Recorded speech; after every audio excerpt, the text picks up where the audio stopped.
Et nous allons un peu plus dans le détail avec vous, Jeanne Pequet-Pouvila. Bonsoir. Bonsoir. Bonsoir. Les mesures d'aide exceptionnelle à l'emploi réactualisées ont donc été présentées cet après-midi à la presse. Combien est-ce que cela coûte au pays ?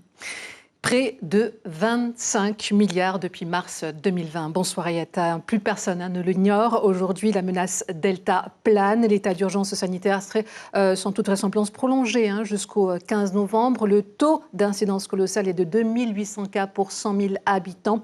Autant dire que ça a évidemment un coût.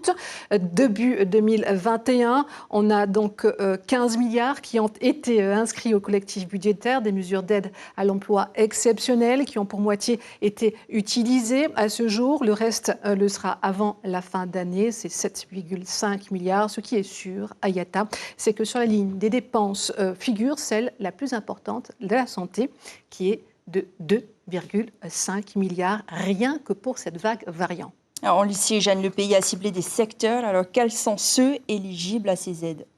Effectivement, depuis 15 jours avant que ne soit annoncé le durcissement des mesures sanitaires, le gouvernement avec l'État ont redoublé d'efforts pour soutenir les entreprises. On l'a entendu en mettant donc tous les moyens nécessaires et disponibles pour accompagner l'économie, la santé donc en particulier, vous vous en doutez bien.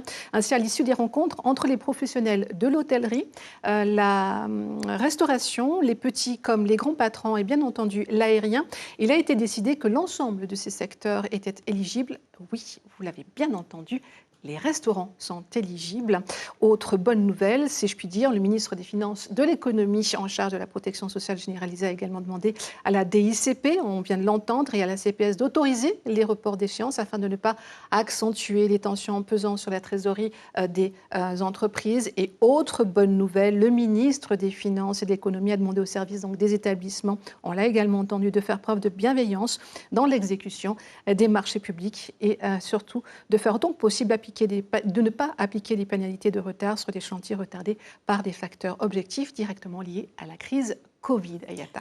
On l'a bien compris, il s'agit de mesures d'aide exceptionnelles à l'emploi, mais où le pays va-t-il puiser cet argent et surtout, en a-t-il les moyens ? Ça, c'est une excellente question. Il faut que l'on joue collectif et c'est ce qui va nous permettre de nous en sortir. C'est ce qu'a déclaré Yvonique Raffin, qui assure que l'ensemble des salariés auront un petit revenu réajusté en fonction des secteurs qui en ont le plus besoin.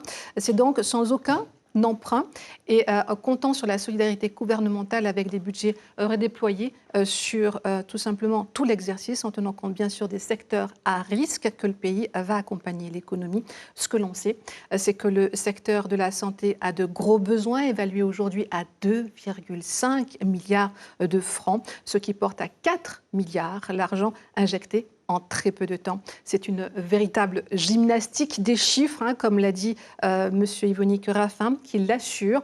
Le pays n'a pas de problème de trésorerie. Nous parlons bien d'une contrainte budgétaire. Il reste confiant, pariant sur la solidarité et la responsabilité collective. Et jusqu'ici, tout le monde joue le jeu, on l'a entendu. C'est une véritable lueur d'espoir, surtout en ce moment, en cette période sombre.